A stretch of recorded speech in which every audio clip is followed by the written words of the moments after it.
Bab 566, Necromancy dan peningkatan roh adalah sama. Necromancy dan peningkatan roh pada dasarnya adalah hal yang sama. Bai Xiaochun bergumam pada dirinya sendiri ketika dia melihat informasi di slip tulang. Dari apa yang dia baca, semua jenis api beraneka warna di Wildlands diproduksi oleh ahli nujum, sebuah fakta yang menyebabkan hati Bai Xiaochun melompat dengan gembira. Setelah beberapa generasi percobaan dan penelitian, formula untuk segala sesuatu dari api 1 hingga 4 warna telah ditetapkan dengan baik. Bahkan, ada beberapa variasi tentang cara menyulap masing-masing jenis api. Formula seperti itu tidak benar-benar rahasia di dalam Wildlands.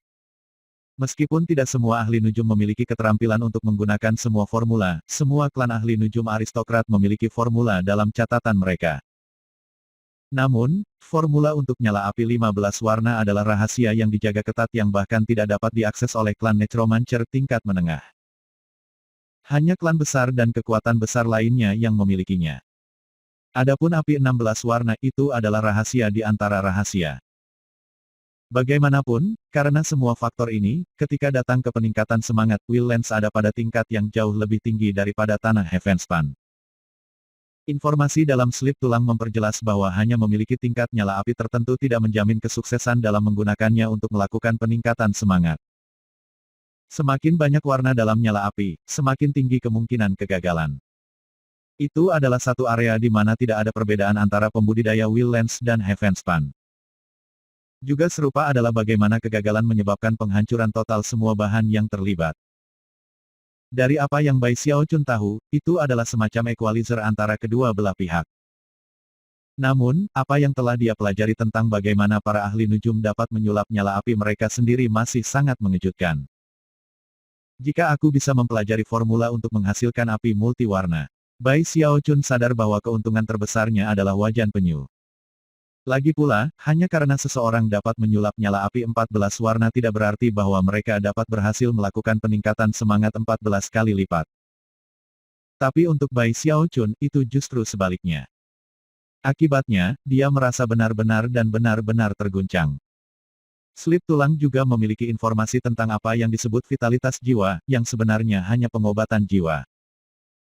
Obat-obatan jiwa seperti batu roh karena penanam jiwa tidak hanya menggunakannya untuk budidaya, tetapi juga sebagai mata uang.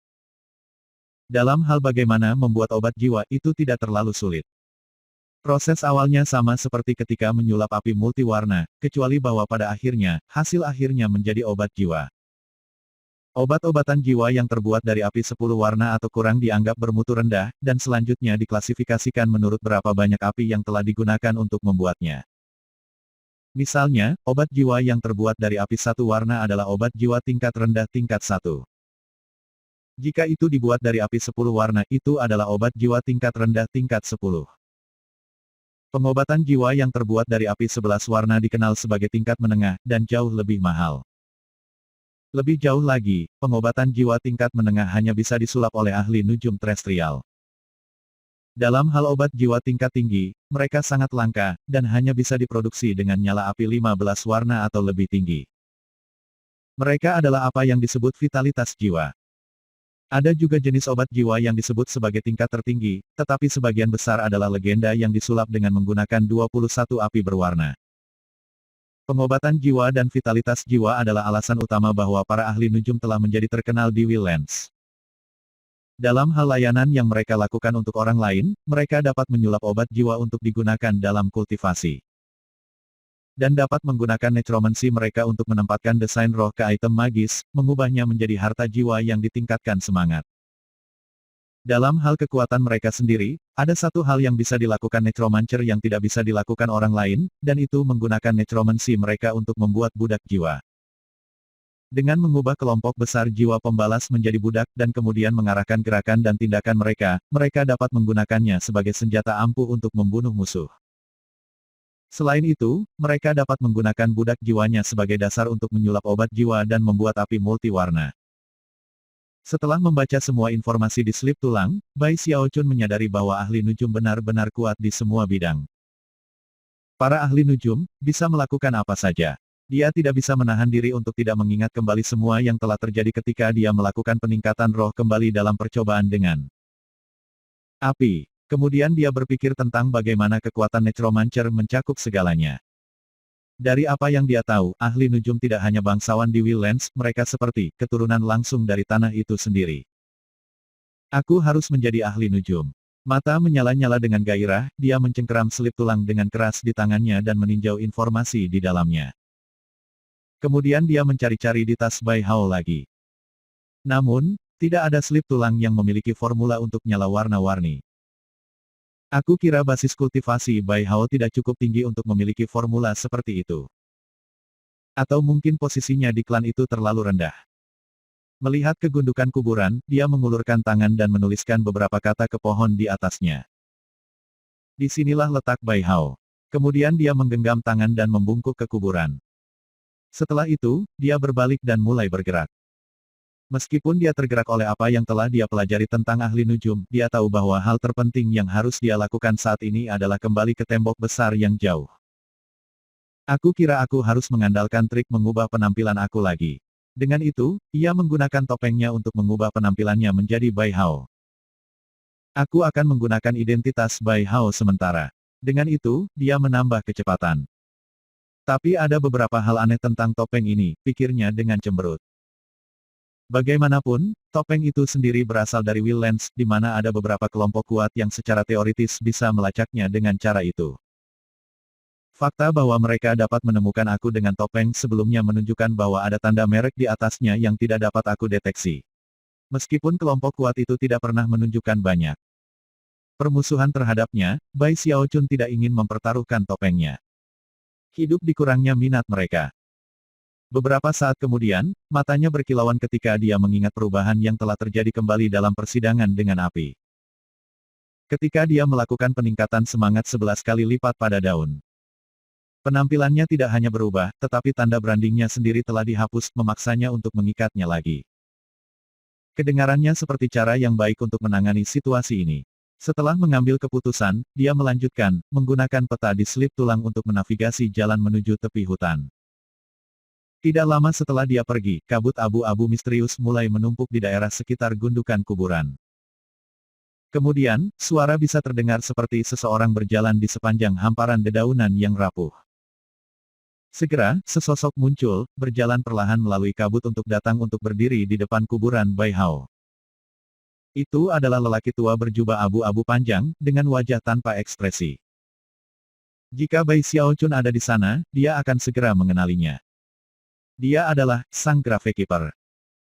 Pria tua itu memandangi gundukan makam untuk waktu yang lama, lalu berbalik untuk melihat ke arah yang telah diambil Bai Xiaochun sebelumnya. Sesaat berlalu, dan kemudian lelaki tua itu berbalik dan berjalan pergi. Saat Bai Xiaochun melaju melewati hutan menuju perbatasannya, Zhou Yixing berjalan keluar dari gua di gunung agak jauh. Dia tampak jauh lebih sehat daripada sebelumnya, dan matanya bersinar cerah. Meskipun ia tidak sepenuhnya kembali normal, ia kebanyakan pulih. Namun, ketika dia memikirkan kembali kerugian yang dia derita di labirin, depresi mencengkeram hatinya, dan dia menggertakkan giginya dengan frustrasi. Itu semua kesalahan Bai Xiaochun itu. Dunia akan menjadi tempat yang lebih baik dengan dia mati.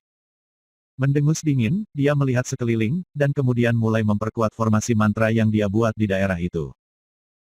Meskipun 2 bulan telah berlalu, ia masih belum sepenuhnya pulih dari cedera yang dideritanya di labirin. Namun, setelah diteleportasi ke tempat ini, dia cukup beruntung untuk bertemu dengan beberapa penggarap jiwa Foundation Establishment. Setelah membunuh mereka, dia menggunakan sihir rahasia untuk memakan basis daging, darah, dan kultivasi mereka, yang membantunya pulih sedikit. Namun, sebagai ahli nujum, ia sangat menyadari bahwa lokasi ini jauh di luar wilayah klannya sendiri, dan bahwa ia adalah orang asing di sini. Bahkan dia dalam bahaya besar di sini. Selama 2 bulan di mana dia tinggal di tempat, dia telah menggunakan formasi mantra untuk menjebak beberapa penggarap jiwa lagi, yang menyediakan makanan untuk pemulihannya. Jika aku tidak salah, ini adalah Jungle of Lost Souls, yang berarti aku sangat jauh dari rumah. Mengernyit, Zhou Yixing melihat sekeliling lagi, lalu menghela nafas. Itu berarti aku berada di wilayah Raja Hantu Raksasa, salah satu dari 4 Raja Besar Wildlands, seorang dewa setengah dewa dengan 5 dewa di bawah komandonya. Jika aku ingin pulang, aku akan memiliki untuk melewati Giant Ghost City di beberapa titik. Disitulah portal teleportasi akan berada. Setelah beberapa pemikiran, dia menyelesaikan pekerjaannya dengan formasi mantra. Tidak akan ada banyak pembudidaya jiwa di tempat terbuka begitu aku meninggalkan wilayah hutan jiwa yang hilang. Aku akan menangkap beberapa lagi dan memulihkan basis kultivasi aku, lalu menuju ke Giant Ghost City. Setelah membuat keputusan, dia baru saja akan kembali ke gua ketika ekspresinya berkedip ketika dia melihat sosok yang melaju di hutan beberapa jarak jauh.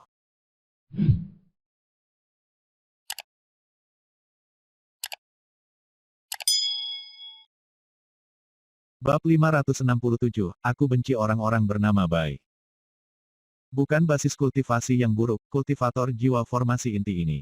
Mata melebar dan jantung mulai berpacu, Zhou Yixing melihat sosok yang melaju keluar dari hutan dan menjilat bibirnya. Setelah menimbang, matanya bersinar dengan tekad. Jika dia pergi ke arah yang berbeda, maka aku akan mengabaikannya. Tetapi jika dia memasuki kisaran mantra pembatasku, aku bisa mengonsumsinya dengan mudah. Menyerapnya akan sama dengan mengkonsumsi lebih dari 100 pembudidaya jiwa yayasan pendirian. Tidak hanya itu akan sepenuhnya menyembuhkan aku, tetapi itu akan mendorong basis kultivasi aku ke puncak. Dia dengan cepat mundur ke kegelapan gua, menjaga perhatiannya terfokus pada sosok yang masuk, yang tidak lain adalah Bai Xiaochun. Bai Xiaochun mengikuti peta keluar dari hutan, dan saat muncul ke tempat terbuka, dia melihat langit malam di atas, dan pemandangan tandus membentang di depannya. Ada gunung di mana-mana, semuanya jenis yang benar-benar tidak ramah yang membuat seseorang dengan sensasi tersedak. Kadang-kadang, bidang kabut yang merupakan jiwa pendendam bisa terlihat mengambang di sana-sini. Seluruh area tampak sangat menyeramkan. Tempat ini terlihat lebih liar daripada tempat-tempat yang aku kunjungi di luar tembok besar. Sambil mendesah, dia melangkah maju. Sementara itu, Zhou Yixing berjuang.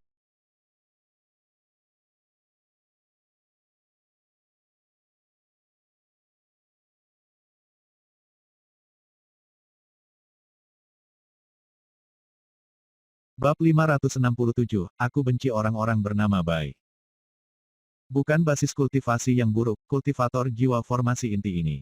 Mata melebar dan jantung mulai berpacu, Zhou Yixing melihat sosok yang melaju keluar dari hutan dan menjilat bibirnya. Setelah menimbang, matanya bersinar dengan tekad. Jika dia pergi ke arah yang berbeda, maka aku akan mengabaikannya. Tetapi jika dia memasuki kisaran mantra pembatasku, aku bisa mengonsumsinya dengan mudah.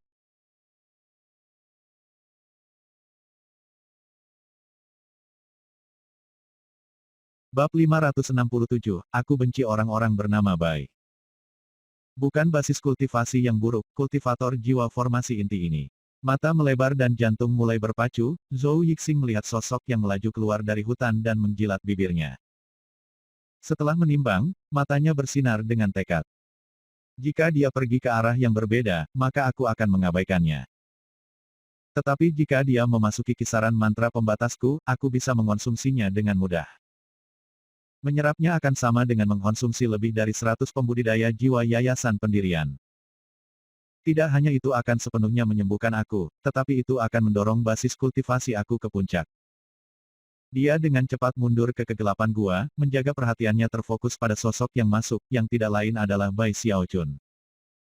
Bai Xiaochun mengikuti peta keluar dari hutan, dan saat muncul ke tempat terbuka, dia melihat langit malam di atas, dan pemandangan tandus membentang di depannya. Ada gunung di mana-mana, semuanya jenis yang benar-benar tidak ramah yang membuat seseorang dengan sensasi tersedak. Kadang-kadang, bidang kabut yang merupakan jiwa pendendam bisa terlihat mengambang di sana-sini. Seluruh area tampak sangat menyeramkan. Tempat ini terlihat lebih liar daripada tempat-tempat yang aku kunjungi di luar tembok besar. Sambil mendesah, dia melangkah maju. Sementara itu, Zhou Yixing berjongkok di guanya di Gunung Tandus. Ketika dia menyadari bahwa kultivator yang baru saja terbang keluar dari hutan tidak menuju ke arahnya, dia ragu-ragu sejenak, setelah itu sinar kejam muncul di matanya. Aku terlalu memikirkannya. Aku hanya perlu mengkonsumsinya, dan kemudian aku akan kembali normal. Menimbang bahwa aku seorang ahli nujum, dan dia hanya seorang penanam jiwa, aku harus dapat menghancurkannya dengan mudah.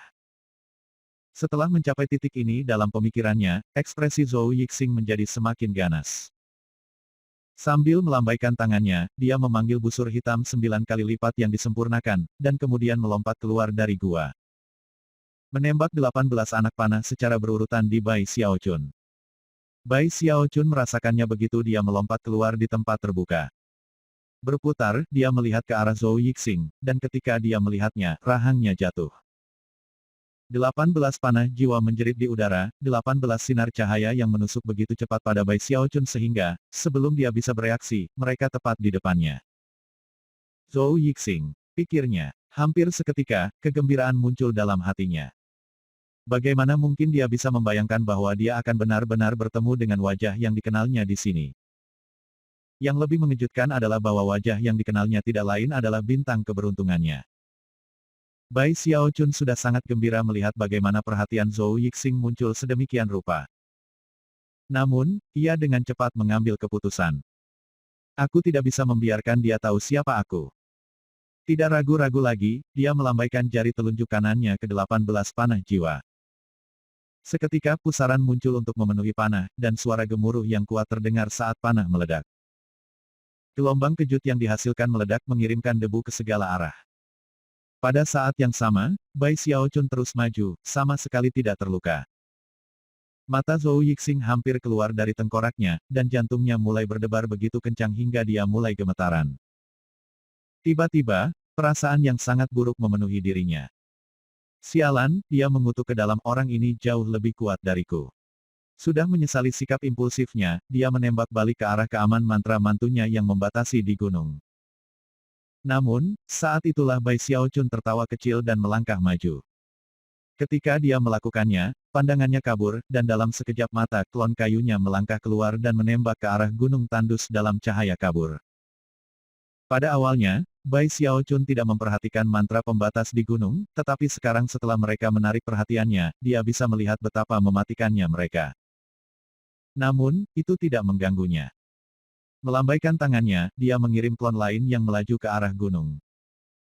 Karena dia saat ini mengenakan topengnya, klon yang dia hasilkan juga tampak seperti Bai Hao.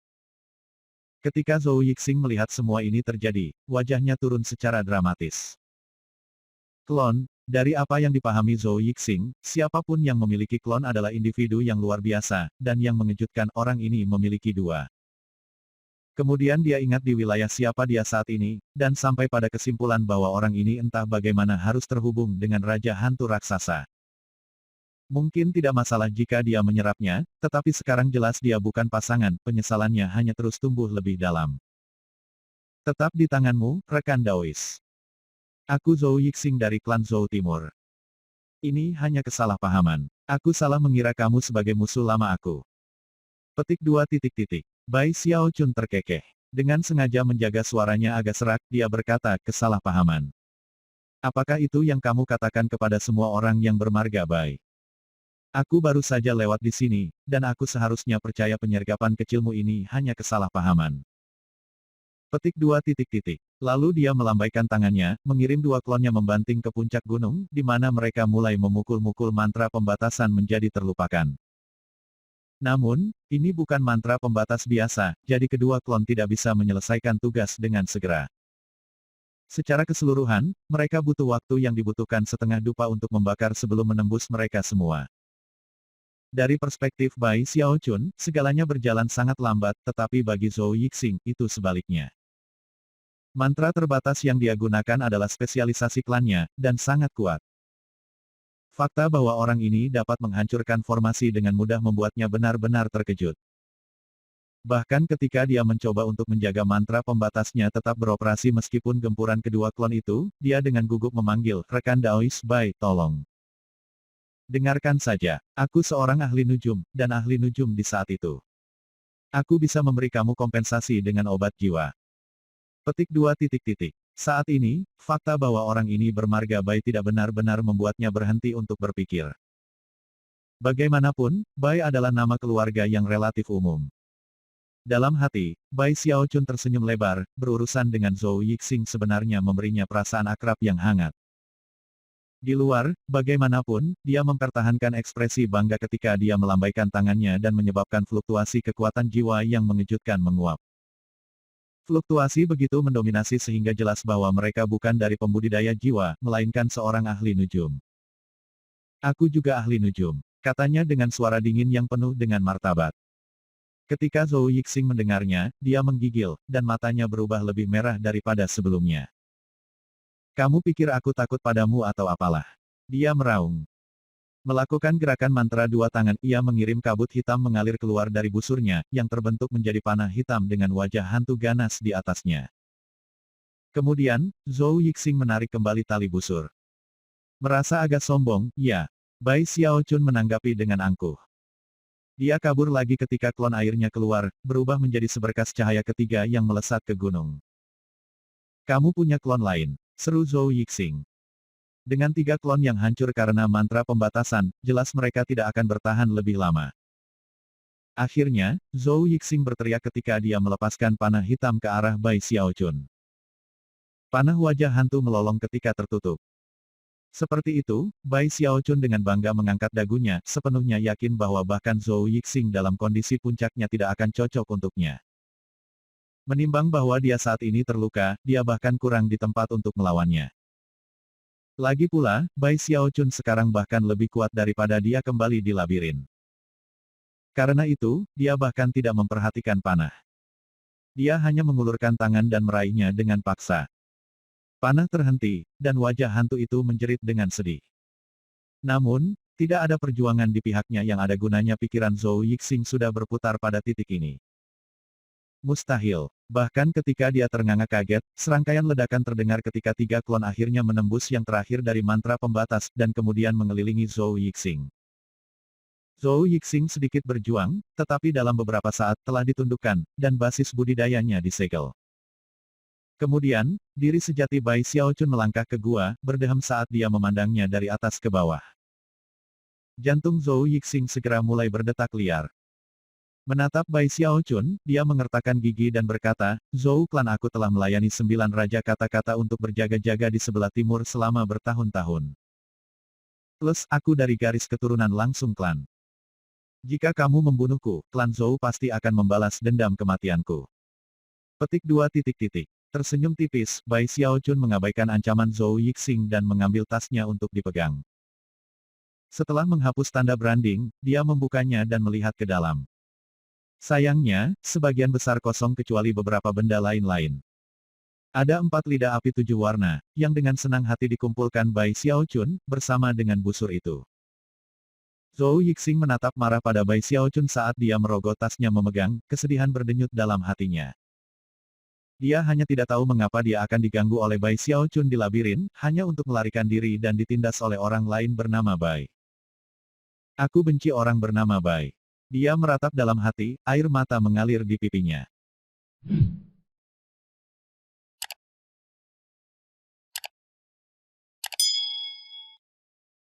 Bab 568, Bahwa. Mari kita lihat siapa yang takut dari siapa.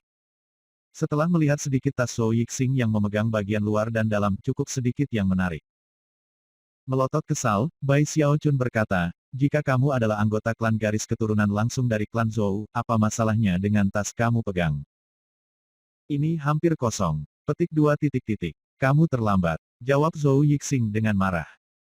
Sebelum aku menabrakmu, beberapa bajingan terkutuk lainnya mengambil semua barang-barangku. Agar seseorang merampoknya dan kemudian memandang rendah dia dengan jijik mendorongnya ke tepi kegilaan. Tidak pernah dalam mimpi terliarnya dia bisa membayangkan berakhir di negara miskin ini. Suatu ketika, tas pegangnya berisi api 9 warna, panah jiwa api, banyak budak jiwa, dan koleksi obat jiwa yang sangat banyak. Namun, semua itu entah telah dicuri darinya atau digunakan di labirin. Ketika Bai Xiaochun melihat betapa marahnya Zhou Yixing, dia menyipitkan matanya. Dia telah memperhatikan penggunaan istilah, brute terkutuk, Zhou Yixing, dan cukup yakin siapa yang dia maksud. Bersihkan tenggorokannya, dia mengabaikan Zhou Yixing dan kemudian mulai memeriksa beberapa slip tulang yang dia temukan di tasnya. Ada sedikit informasi, tetapi sebagian besar sudah diketahui Bai Xiaochun. Setelah sedikit mencari, dia tidak menemukan formula untuk nyala api beraneka warna, yang merupakan hal utama yang dia minati saat ini. Namun, apa yang dia temukan di slip tulang terakhir membuatnya merasa sedikit lebih baik. Itu memiliki peta yang jauh lebih besar dari yang dia miliki saat ini, yang menunjukkan hampir seluruh Wildlands. Meskipun itu tidak terlalu rinci, setidaknya itu membuat situasinya saat ini sedikit lebih jelas. Satu hal yang dia perhatikan adalah ada 5 kota besar yang ditandai di peta. 4 kota terletak di arah mata angin dari timur, barat, selatan dan utara. Keempat kota itu adalah 9 kota katak, kota hantu raksasa, kota juara perang, dan kota roh Advent. Keempat kota besar itu mengendalikan wilayah besar di Wildlands. Selain itu, jauh di lokasi antara War Champion City dan Spirit Advent City adalah kota kelima, yang terdaftar sebagai kota kekaisaran. Merenung, ia menyingkirkan tulang itu. Setelah beberapa saat, dia kembali menatap Zhou Yixing. Melihat sorot matanya, Zhou Yixing tahu bahwa nyawa atau kematiannya akan ditentukan dalam beberapa saat ke depan. Melotot dengan marah pada Bai Xiaochun, dia menggeram, jika kamu akan membunuhku, bunuh aku. Sambil terkekeh, Bai Xiaochun berjongkok di depan Zhou Yixing dan berkata, tenang, aku hanya ingin mengajukan beberapa pertanyaan padamu. Jika kamu menjawabnya dengan baik, maka aku mungkin cukup senang untuk menyelamatkan hidup kamu. Petik 2. Khawatir klonnya mungkin terlalu menakutkan bagi Zhou Yixing, dia melambaikan tangannya, dan mereka memudar menjadi motif cahaya putih yang menyatu kembali ke tubuhnya. Jika kamu pikir aku akan memberitahumu sesuatu, kamu mungkin berhenti bermimpi sekarang. Zhou Yixing berteriak, menyemprotkan sedikit air liur keluar dari mulutnya seperti yang dia lakukan. Jika kamu sudah mendapatkan apa yang diperlukan, bunuh saja aku. Para ahli nujum dari klan aku pasti akan membalas kematian aku. Zhou Yixing tahu bahwa ahli nujum ini mungkin ingin menggunakan jiwanya untuk tujuan nekromantik. Karena itu, dia tidak percaya sama sekali bahwa hidupnya akan selamat. Kepahitan memenuhi hati Zhou Yixing, tetapi dia siap untuk mati, dan karena itu, memutuskan untuk memberikan perhatian pada angin dan mengambil sikap. Reaksi mengamuk Zhou Yixing benar-benar mengejutkan Bai Xiaochun, tetapi ketika ludah hampir mendarat di wajahnya, ia mulai marah. Kamu benar-benar berpikir kamu ini hal yang sulit, bukankah kamu Zhou Yixing? Aku bahkan tidak mengajukan pertanyaan apapun, bodoh, dan kamu sudah menolak untuk menjawab. Bai Xiaochun hampir tidak percaya bagaimana tindakan Zhou Yixing yang kurang ajar. Di sini dia, seorang tawanan perang, namun dia berani bertindak seperti pengganggu. Zhou Yixing tertawa dingin. Yakin bahwa dia akan mati, dia bahkan tidak berusaha menyembunyikan cemoohan di matanya ketika dia berkata, "Huff. Aku tidak peduli pertanyaan apa yang kamu miliki. Kamu bisa melupakan bahkan mendapat secarik informasi dari aku. Ngomong-ngomong, aku mungkin juga memberitahu kamu bahwa Zhou Clan telah membuat interogasi dan penyiksaan menjadi seni. Orang-orang seperti aku melatih hal semacam itu sejak kecil. Jika kamu memiliki apa yang diperlukan, silakan dan lihat apakah kamu bisa membuat aku membuka mulut. Aku tidak sabar ingin melihat kamu mencoba." Petik 2. Cemoohan itu menyentuh saraf di Bai Xiaochun, yang matanya melebar saat dia menamparkan tasnya.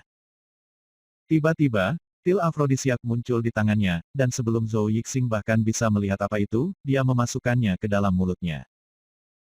Kemudian dia menendang dadanya, di mana pil itu meluncur ke tenggorokan Zhou Yixing. Aku akan menunjukkan kepadamu apa arti teror yang sebenarnya, Bai Xiaochun mengamuk, dan kemudian kita akan lihat apakah kamu berbicara atau tidak. Zhou Yixing segera waspada pada arus energi hangat yang mulai mengalir melewatinya. Meskipun ia mempertahankan bagian depan yang tenang, di dalam ia mulai merasa gugup. Namun, dia berhasil mempertahankan tatapan marahnya pada Bai Xiaochun. Tidak butuh waktu lama untuk ekspresi yang tidak wajar muncul di wajah Zhou Yixing saat dia merasa dirinya semakin panas dan semakin panas. Pada saat yang sama, dorongan impulsif eksplosif mulai memenuhi dirinya, menyebabkan matanya menjadi merah. Dia juga mulai terengah-engah. Perasaan menyiksa menyebabkan dia mulai gemetar, namun, dia tampaknya memiliki keuletan yang luar biasa yang memungkinkannya untuk menahan perasaan itu. Dia bahkan berhasil terus menatap Bai Xiaochun dengan penuh kebencian.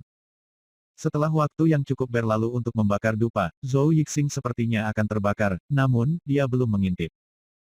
Bai Xiaochun sebenarnya agak tergerak. Kenapa kamu menjadi seperti ini? Aku hanya ingin mengajukan beberapa pertanyaan kepada kamu. Sambil menghela nafas, Bai Xiaochun baru saja akan mencoba untuk berbicara tentang dirinya ketika Zhou Yixing tiba-tiba mulai berkotek gila. Potong omong kosong. Apakah ini yang dapat kamu lakukan? Apalagi yang kamu punya? Bawa itu terus. Meskipun suaranya sedikit gemetar, dia tampak penuh dengan kepercayaan diri, dan bahkan melangkah lebih jauh dengan meludahkan segumpal air liur ke Bai Xiaochun. Bai Xiaochun menghindar, kemarahannya membara. Mereka berdua berhadapan dengan marah untuk waktu yang lama, sampai akhirnya Bai Xiaochun menunjuk padanya dan berkata, "Baiklah, kamu memaksa tanganku, Tuan Zhou." Bahkan ketika dia mengucapkan kata-kata itu, klon kayunya melangkah keluar dan terbang menuruni gunung menuju hutan terdekat. Dia kembali beberapa saat kemudian, di mana dia melambaikan lengan bajunya, mengirim makhluk seperti babi sepanjang 3 meter terbang menuju Zhou Yixing. Kulitnya ditutupi bulu yang panjang dan tebal, dan jelas jantan. Makhluk babi melihat sekeliling dengan waspada, dan bahkan mengeluarkan beberapa jeritan, tetapi di bawah tekanan yang berasal dari Bai Xiaochun, ia bahkan tidak bisa bergerak. Zhou Yixing menatap makhluk itu dengan kaget, tidak yakin dengan apa yang Bai Xiaochun rencanakan akan lakukan. Selanjutnya, Bai Xiaochun melambaikan tangannya, melepaskan ikatan Zhou Yixing tetapi meninggalkan basis budidayanya tersegel. Ekspresi Zhou Yixing berkedip pada kembalinya mobilitas yang tiba-tiba, tetapi kemudian matanya jatuh ke makhluk babi, dan dia hampir tidak bisa menahan diri untuk menerkamnya. Ketika dia berdiri di sana, matanya merah padam, seluruh tubuhnya bergetar, butir-butir keringat muncul di sekujur tubuhnya. Dia tampak seperti terbakar di dalam, ke tingkat yang jauh melampaui apapun dari sebelumnya. Bicara, kata Bai Xiaochun sambil menghela nafas. Tidak ada alasan untuk menjadi seperti ini. Jangan khawatir, yang harus kamu lakukan adalah memberitahu aku apa yang ingin aku ketahui, dan aku tidak akan membunuh kamu. Petik 2 titik titik. Aku akan mati sebelum berbicara. Kamu mungkin lupa tentang belajar sesuatu dari aku. Zhou Yixing merasa seperti dia mungkin meledak setiap saat. Ekspresinya terdistorsi, dan pembuluh darah biru menonjol di sekujur tubuhnya. Panas yang menyengat di dalam dirinya adalah sesuatu yang tidak pernah dia rasakan sepanjang hidupnya. Kamu sangat meremehkan tekad Lord Zhou. Itu sangat kuat sehingga bahkan klan leluhurku memuji aku untuk itu. Zhou Yixing basah kuyup, dan jelas-jelas hampir terbakar. Namun, dia masih berhasil sedikit mundur, dan akhirnya, dia melemparkan kepalanya ke belakang dan tertawa terbahak-bahak, lebih meremehkan di matanya daripada sebelumnya. Ekspresi Bai Xiaochun berkedip karena terkejut, dan bahkan beberapa kekaguman yang tulus untuk Zhou Yixing. Berdasarkan apa yang bisa dia katakan, dia benar-benar memiliki kemauan dan daya tahan yang menakutkan, sesuatu yang berada di luar jangkauan orang biasa. Aku mengerti, rekan Daois Zhou. Tekad kamu melampaui orang biasa. Cukup mengagumkan. Yang ingin aku lakukan hanyalah mengajukan beberapa pertanyaan, aku benar-benar tidak punya pilihan selain mendorong hal-hal sejauh ini. Tolong jangan menyimpan dendam atas apa yang terjadi selanjutnya. Menghela nafas dalam-dalam, dia melihat ke arah makhluk babi, dan kemudian kembali ke Zhou Yixing. Aku hanya berharap makhluk babi ini memiliki kemauan sebanyak yang kamu miliki. Sambil menggelengkan kepalanya, dia mengeluarkan pil afrodisiak, menumbuknya menjadi bubuk. Dan bersiap untuk memberi makan kepada makhluk itu. Ketika Zhou Yixing melihat ini, dia berhenti tertawa dan menatap dengan mata yang sangat lebar sehingga tampak seperti meledak. Dia mulai terengah-engah dan bahkan mendengus, dan darah mengalir dari wajahnya. Kakinya gemetaran, seolah-olah dia akan jatuh kapan saja. Meskipun dia tidak yakin jenis obat apa yang telah diberikan kepadanya yang membuatnya gila, pemikiran tentang hal yang sama terjadi pada makhluk babi menyebabkan kulit kepalanya menggeliat keras. Dia bahkan tidak berani memikirkan apa yang akan terjadi selanjutnya. Dia tidak berani bertaruh bahwa makhluk babi itu memiliki tingkat kemauan yang tinggi, dan tak lama kemudian. Pikiran tentang apa yang akan datang memenuhi benaknya dengan kepahitan yang tak terlukiskan. Namun, bibirnya melengkung. Ayo, mari kita lihat siapa yang takut pada siapa.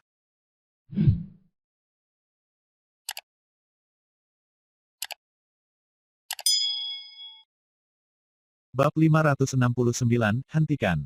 Ah, pria sejati. Sekali lagi, Bai Xiaochun tersentuh oleh bagaimana Zhou Yixing masih menolak untuk menyerah setelah semuanya berjalan sejauh ini.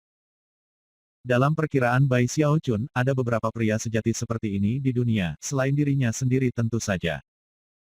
Sangat mengejutkan menemukan pria sejati lain, namun itulah yang sebenarnya terjadi sekarang. Menghela nafas, dia tidak bisa membantu tetapi merasa bahwa dia dan Zhou Yixing sebenarnya sangat mirip dalam cara-cara tertentu. Sambil menghela nafas dalam-dalam, dia berkata, sungguh menyakitkan bagiku untuk menempatkan pria sejati ke dalam situasi seperti ini. Namun, untuk menghormati keinginan kamu, aku akan memenuhi permintaan kamu. Selanjutnya, aku akan memalingkan muka sehingga aku tidak melihat kebodohan kamu. Petik 2 titik titik. Lagi pula, dia tidak tahan melihat pria sejati meneteskan air mata. Jika kamu bisa menahan apa yang terjadi selanjutnya, maka aku tidak akan bertanya padamu. Sambil menggertakkan giginya, Bai Xiaochun memandang Zhou Yixing untuk terakhir kalinya. Sepenuhnya yakin bahwa dia pantas disebut pria sejati. Dengan itu, ia memegang bubuk pil yang dihancurkan di depan moncong makhluk babi itu.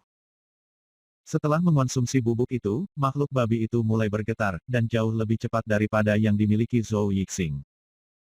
Lalu matanya memerah, dan mulai menjerit berulang-ulang, seolah-olah terangsang. Dan kemudian mulai melihat sekeliling. Menanggapi hal itu, Zhou Yixing menggigil, dan sekeras apapun ia berusaha menjaga bibir atasnya, itu tidak menghentikannya untuk mengeluarkan teriakan. Yang lebih mengerikan adalah bagaimana makhluk babi itu tiba-tiba berbalik menatapnya, matanya bersinar karena kegilaan dan api.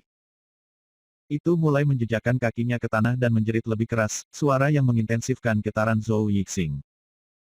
Kalau bukan karena fakta bahwa Bai Xiaochun telah meletakkan tangannya dengan menahan diri di punggung makhluk babi, itu pasti sudah menerkam. Karena situasi yang mengerikan, pekikan Zhou Yixing dipenuhi dengan teror yang tiada banding. Pada titik ini, ia benar-benar beralih ke ketakutan, ke titik di mana ia kehilangan kendali.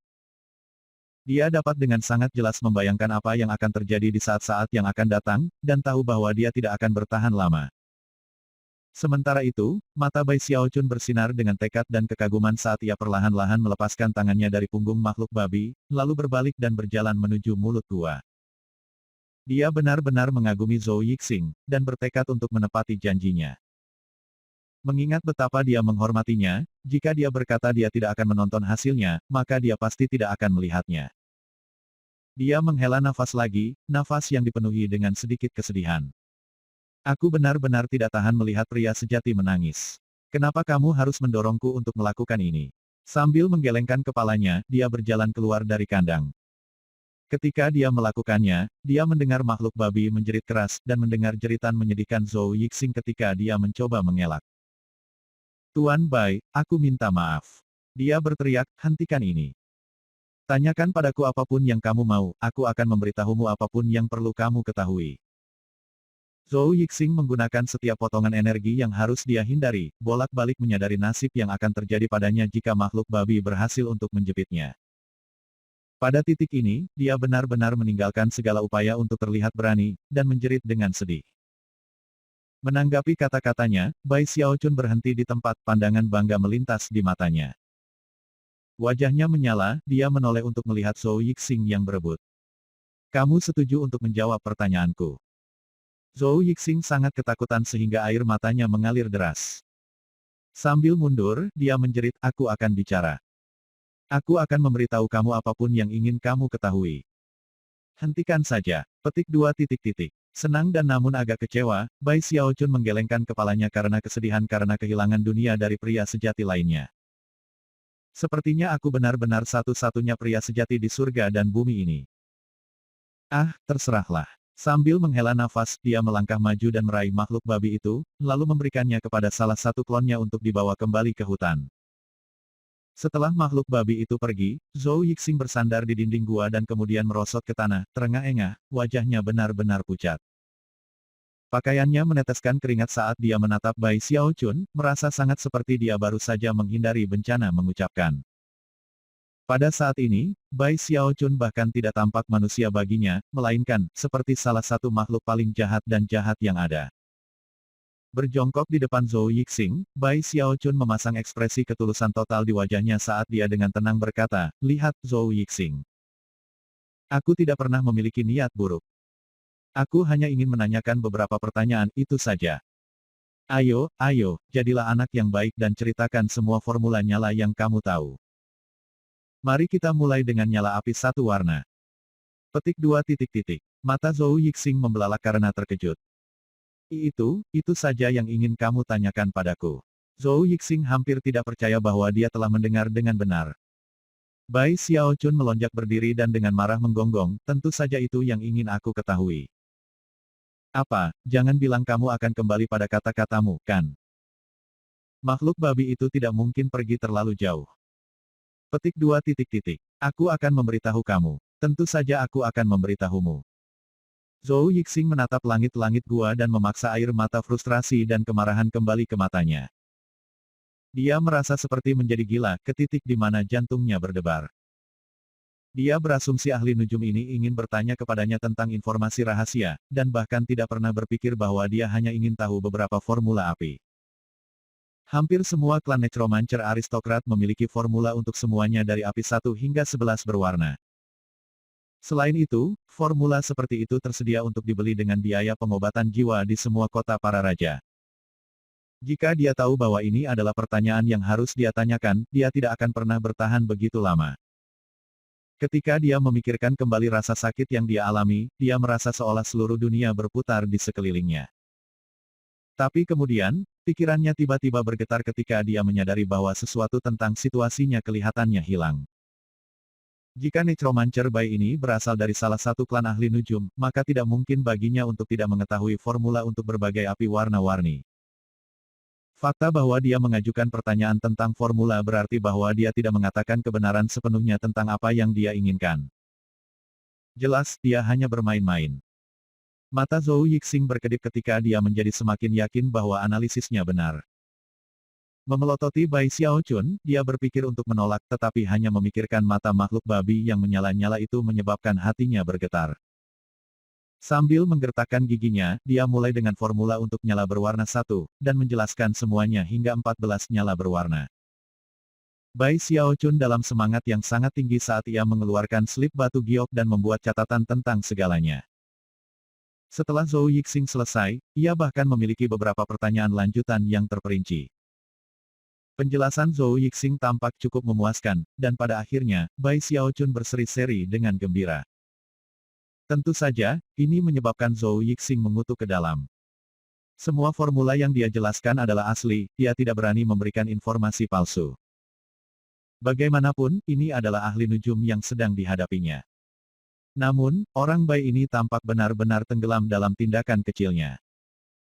Fudge, orang ini benar-benar dapat menampilkan pertunjukan yang bagus.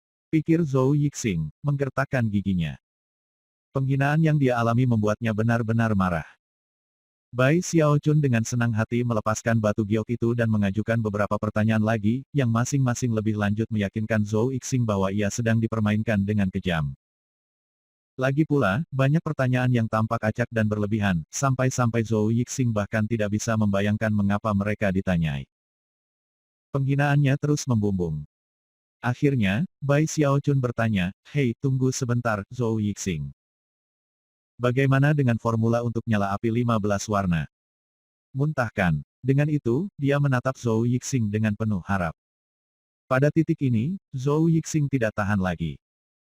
Mata menyala dengan api amarah, dia berteriak, "Cukup dengan tindakan itu, Bai. Apa yang terjadi di sini? Kamu berharap aku percaya kamu tidak tahu kita berada di wilayah Giant Ghost City. Kamu benar-benar tidak tahu bahwa Raja Hantu Raksasa adalah salah satu dari 4 raja besar. Kamu benar-benar tidak tahu bahwa portal teleportasi berada di kota itu sendiri. Apakah ini semacam permainan bagimu? Aku tidak percaya kamu bertanya kepada aku berapa umur aku dan berapa banyak mitra Daois yang aku miliki. Apa gunanya? Kamu seorang ahli nujum, tetapi kamu tidak tahu bahwa hanya klan besar yang memiliki formula untuk nyala api 15 warna. Sialan, berapa lama kamu akan terus bermain-main dengan aku?" Zhou Yixing sangat marah hingga menangis. Ledakannya membuat Bai Xiaochun merasa sedikit malu. Banyak pertanyaan yang dia tanyakan adalah hal-hal yang dia ingin tahu secara acak, dengan yang lain benar-benar tidak waras dan tidak berguna. Melihat betapa marahnya Zhou Yixing, Bai Xiaochun tertawa kecil dan kemudian memukul bagian belakang kepalanya, membuatnya pingsan. Tanpa menghiraukannya, dia berjalan ke pintu masuk gua dan berdiri di sana, menatap ke tanah di depannya. "Akhirnya aku mengerti bagaimana pasukan Will Lance terorganisir," gumamnya. "Aneh. Mengapa informasi di tembok besar tidak membuat ini jelas? Banyak dari hal-hal ini jelas bukan rahasia. Aku ingin tahu apakah seseorang dengan sengaja menyingkirkan beberapa detail.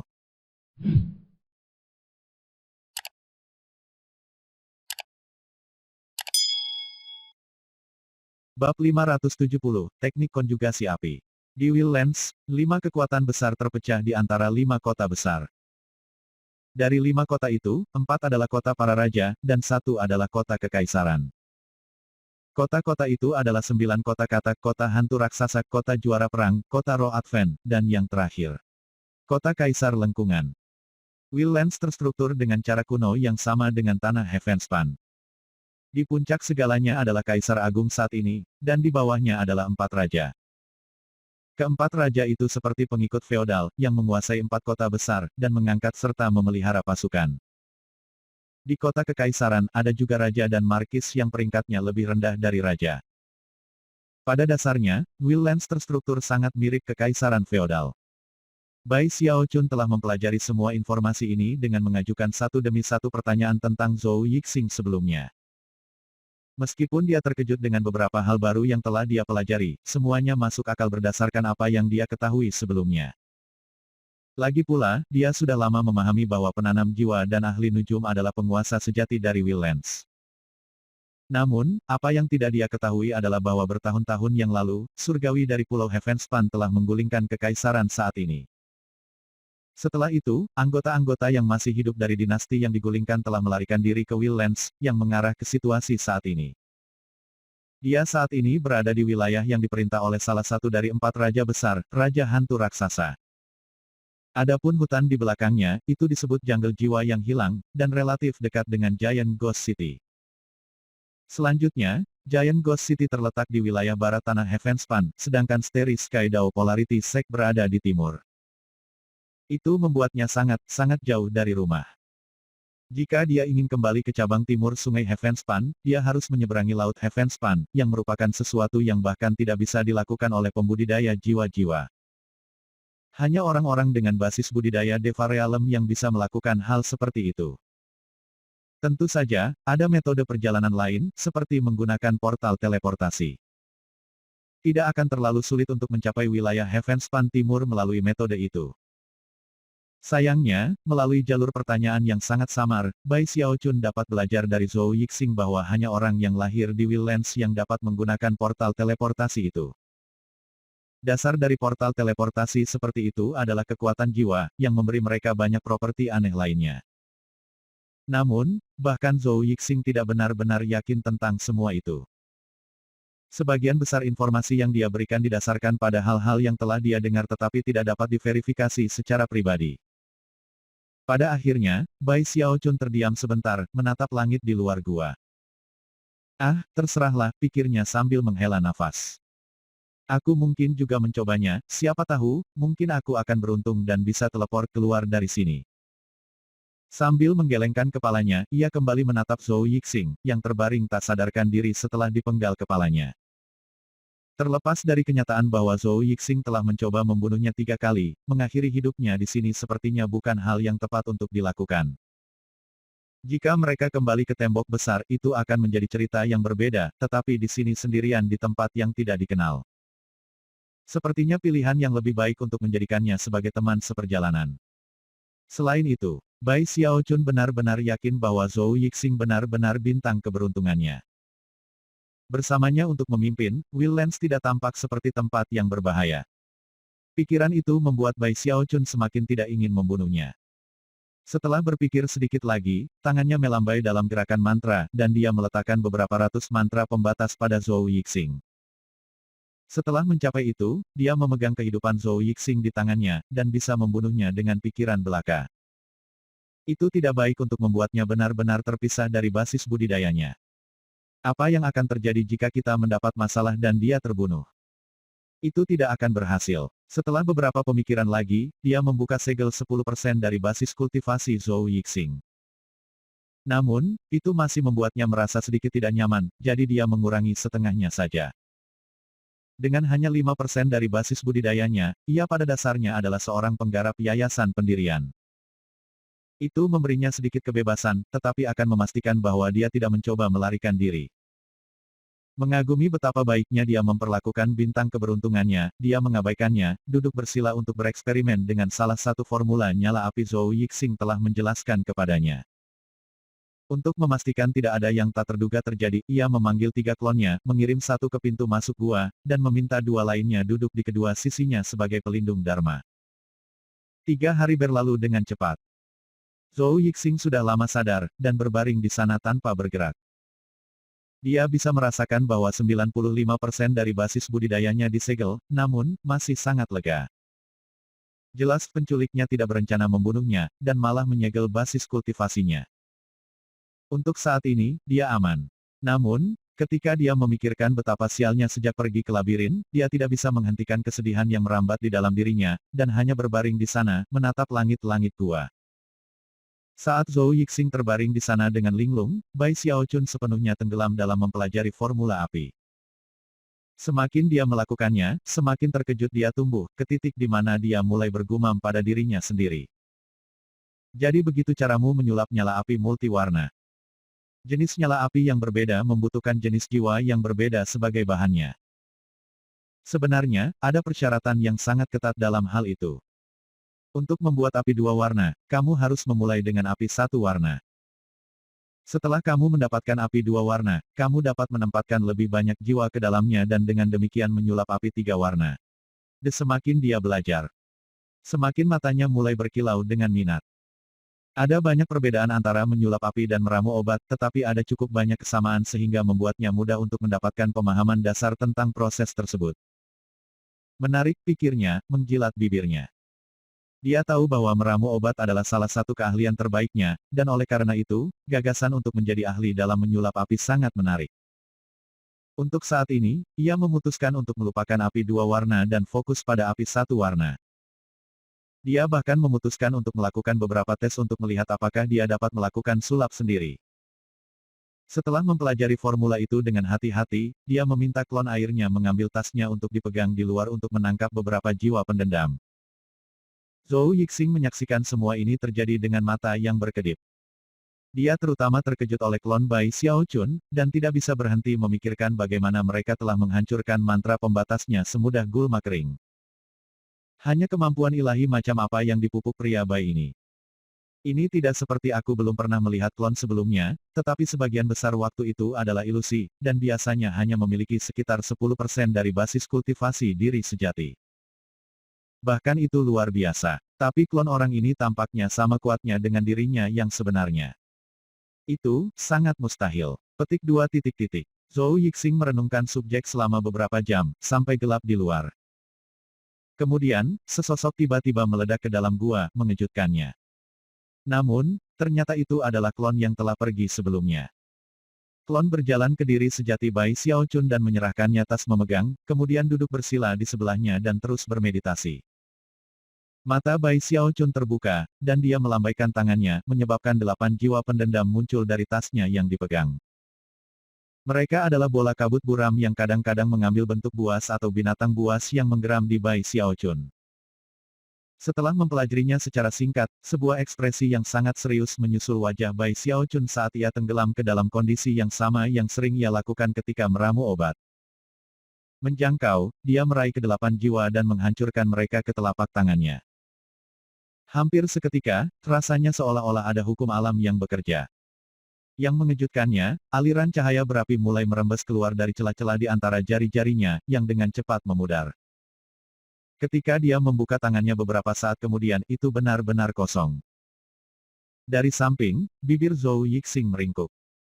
Dia menggunakan teknik sulap api Zhou Clan. Teknik-teknik klan kami diberikan kepada kami oleh 9 kata-kata raja. Meskipun kami tidak memiliki teknik terbaik yang tersedia, mereka masih luar biasa. Kebanyakan orang perlu berlatih selama 1 dekade untuk menggunakannya dengan keterampilan, dan kadang-kadang bahkan beberapa siklus 60 tahun. Bahkan nyala 1 warna biasanya membutuhkan waktu setahun untuk dikuasai. Kepala klan memuji kemampuan aku sebagai luar biasa, dan aku membutuhkan 3 bulan dan ribuan sesi untuk berhasil. Orang ini jelas digunakan untuk teknik lain, tetapi masih mencoba menguasai metode Zhou. Tidak tahu batas kemampuannya sendiri. Petik 2 titik titik. Bai Xiaochun mengerutkan kening saat dia menatap telapak tangannya dengan serius. Setelah menganalisis beberapa hal, dia mengeluarkan 8 jiwa lagi, dan kemudian meraihnya ke tangannya untuk mencoba lagi. Hal yang sama terjadi seperti sebelumnya, ketika aliran cahaya yang berapi-api keluar dari tangannya. Namun, kali ini, mereka tidak pudar. Mereka benar-benar mulai bersinar lebih terang, dan kemudian, berubah menjadi lidah api satu warna, terbakar tepat di telapak tangannya.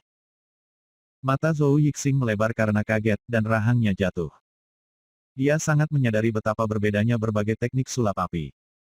Itu adalah hal yang sangat sulit bagi ahli nujum yang akrab dengan satu sistem untuk menguasai teknik-teknik yang lain, dan biasanya akan membutuhkan banyak penyesuaian dalam prosesnya. Tapi Necromancer Bai ini, telah menggunakan waktu yang dibutuhkan untuk membakar dupa untuk menguasainya pada percobaan kedua. Zhou Yixing sangat terkejut sehingga dia mulai terengah-engah. Keberuntungan pemula itu saja. Orang ini sangat beruntung. Meskipun dia menghibur dirinya sendiri, dia menelan ludah dan menatap api berwarna satu yang telah disulap oleh Bai Xiaochun.